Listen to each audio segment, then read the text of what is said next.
We're going to get into the next phase, which is a structural component for Mia's windup.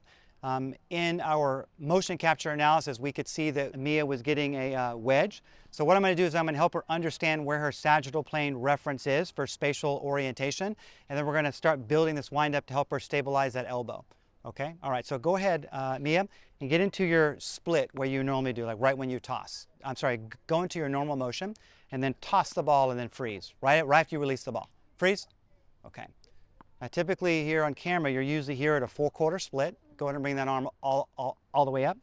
Okay, now from here what you do is you do a great job at supinating here, but then as you're coming up, this starts to buckle in. Do you see that? So what we want to do is we want to divide the sagittal plane here. Okay, so essentially, right here, if I were to divide your body in half, okay, this is your sagittal plane field. You want to basically, as you draw this racket up, you can stay supinated.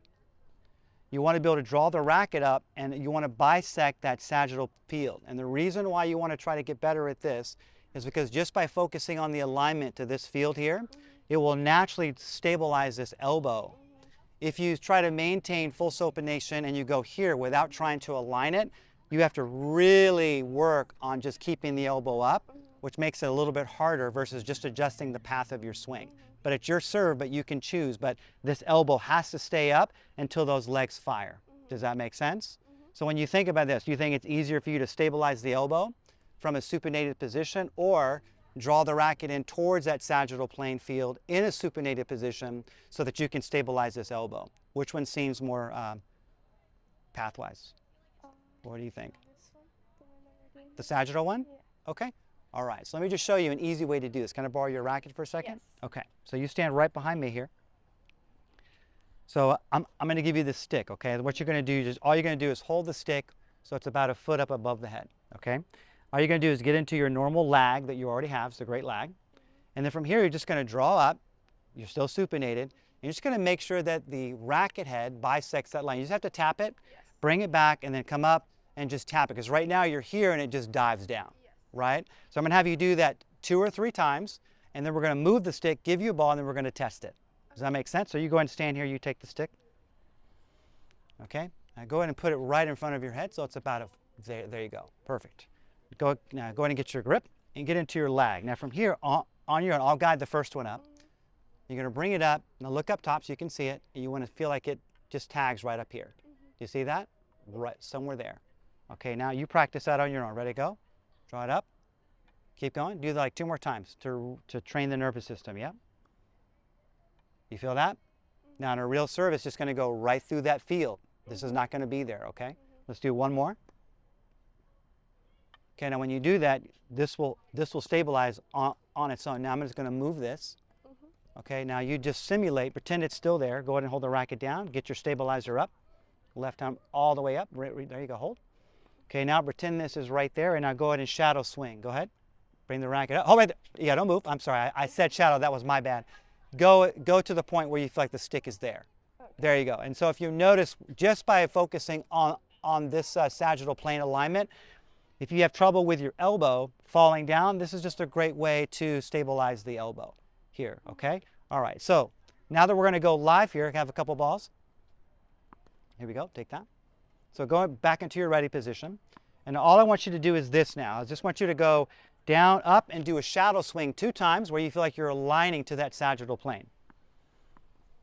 Go ahead. Slowly, real slow. Yep, right there. Good. One more time.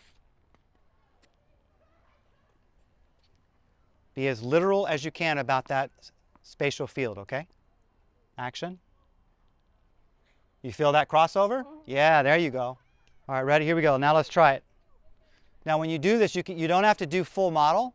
You can pretend like you're just warming up and do a couple where you're just tossing and bringing the racket across that space. Okay? So do a couple where you're not using your pinpoint. You're just going to be stationary. Yeah, you can start from your lag.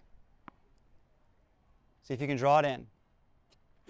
Okay, now what you'll notice here, until her nervous system is fully trained, you'll see her drop down because she'll trigger some of those old triggers.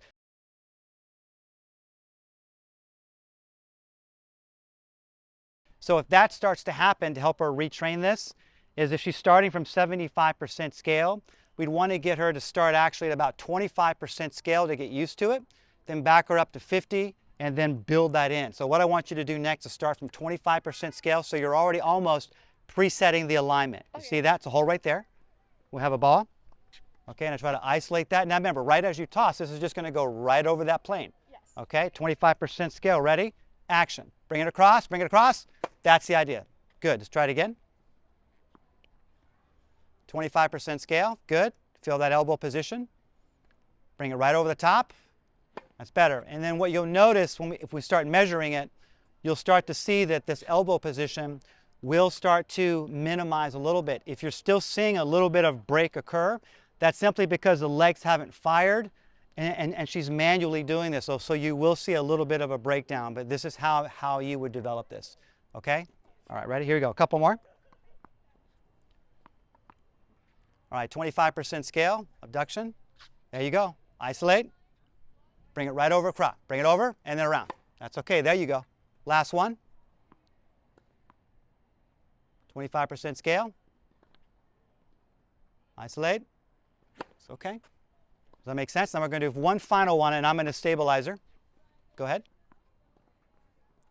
Action. That felt weird, right? Okay. Let's do one more for good measure. Okay. Action. There you go. All right, and last one on your own. Pretend I'm right there. I'll just leave this there just for feeling, and then I'll move it right as you begin to toss, okay? Ready? Action. Hold. That's better.